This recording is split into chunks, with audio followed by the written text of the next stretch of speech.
Hello everybody, Zach here.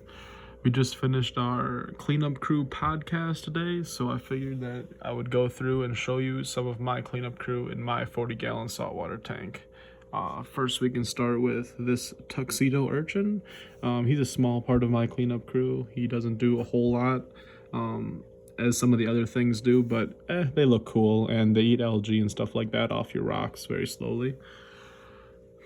Here I have my cleaner shrimp. His name is Shrimply Pibbles, and he does a really good job of picking up any excess food that, lands on the bottom on the sand.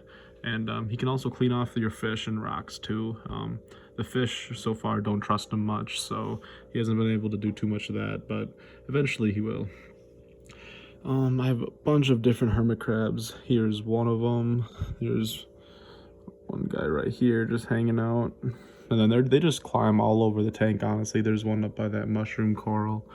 And really, they are one of the best cleanup crews in my opinion. Basically because they are so good at just getting in every nook and cranny in your tank. And you're going to want a good amount of these in your tanks to help you clean up all your extra uneaten food and stuff like that. And I have a few different kinds of snails. Right here is a turbo snail. Right here is also a turbo snail.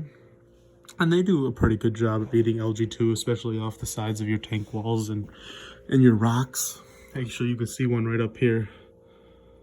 This guy likes to come out and go on inside my filter a lot of times. I'll find him in here. He's kind of a wild guy. Sadly, I won't be able to show you any of the Narissa snails. I think they're all buried in the sand right now. But if you look closely here, if I can get it to focus, is a bumblebee snail.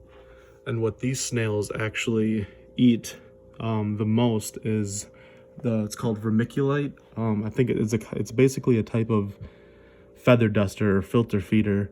And I don't see, I'm trying to find you guys an example of one.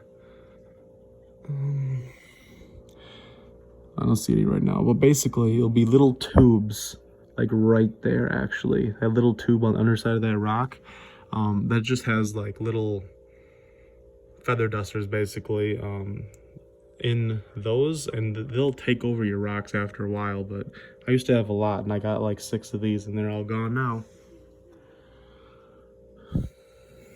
I also have, oh, you can't get a good picture of him here, but he's kind of right on the edge of this purple stuff.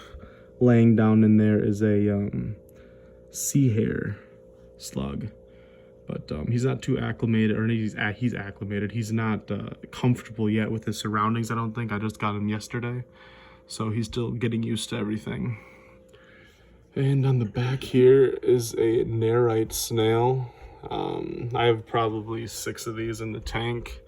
They do a great job. One of the best algae cleaners probably on the sides of your tank that you can buy for the money. But yeah, guys, here's the tank. Stay tuned for more episodes and more information. Hey everyone, this was a video of Zach's cleanup crew and his saltwater tank. If you want to learn a little bit more about saltwater cleanup crews, click on the last video. You can click on one of the boxes that's right in one of the corners here, and it'll take you directly there. And that video, he's going to talk a little bit more about exactly what cleanup crews to get and what they suggest and what you need to know when you're getting a cleanup crew. Remember to hit that like button and subscribe, and have a great day.